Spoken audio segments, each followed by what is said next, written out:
Ray, E, Cleopatra. It is so amazing to meet you all, and I'm so excited to talk about Rebel Moon with you guys today. Thank you. Thank you. Yeah. So, something I was thinking about as I was watching the film and introduced to each of your characters is that they, in some ways, each represent like the essential elements of a good and successful rebellion. You have the righteous anger, the pragmatism, and then like a good foot soldier. So with that in mind, I'm curious, and this is for all of you. We're living through turbulent times where the themes in this film, like oppression, occupation, fascism, feel poignant. I'm curious if getting to live in these characters like and see the world through their eyes has impacted the way that you see the world now in any way, or if it's reinforced it in any way. Well, that's interesting. I think a lot of what's represented in the film and a lot of the ideas that you talk about are ideas that have been represented throughout human history, right? Yeah. I think things are magnified now in a very specific way. And, whatever people take from this film, I think will be whatever ends up resonating with them for the time that we're in.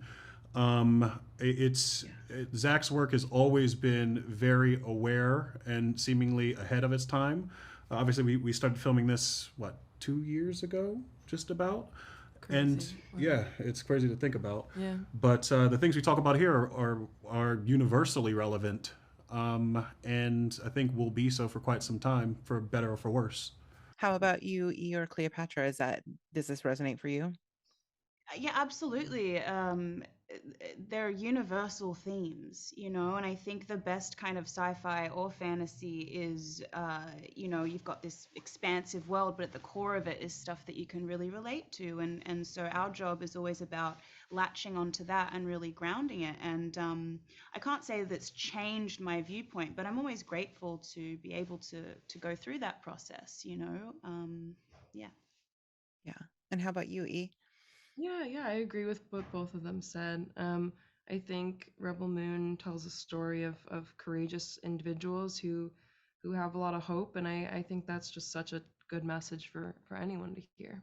Yeah, absolutely. Absolutely. I mean, I do feel like sci-fi and fantasy and genre in general kind of has this amazing ability to act like a Trojan horse, right? It'll allow you to explore these like sociopolitical or cultural ideas in a way that is disarming and kind of gets past those like automatic defenses that come up.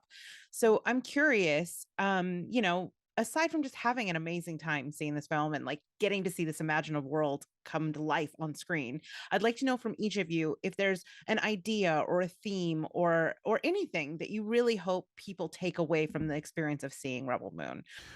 Uh, well, there's a line in the film that goes. Make sure I don't butcher it, because then Duna is going to destroy me. There's a difference between justice and revenge, and that's something that I think is really going to stick with folks. And you're absolutely right. I think this work is going to get people talking in a very different way about the genre than we may have experienced before. It's very specific. It's very real. It's very gritty, but also allows us to explore these deeper themes that I personally find to be really interesting, and that's what gets me excited about this kind of work and Zach's work specifically. Well, thank you all so much for taking the time to chat with me today. Again, I'm so excited to see where the story unfolds and to see most of you in the next film. So thank you so much and have an amazing day. Thank Thank you. you. Take care.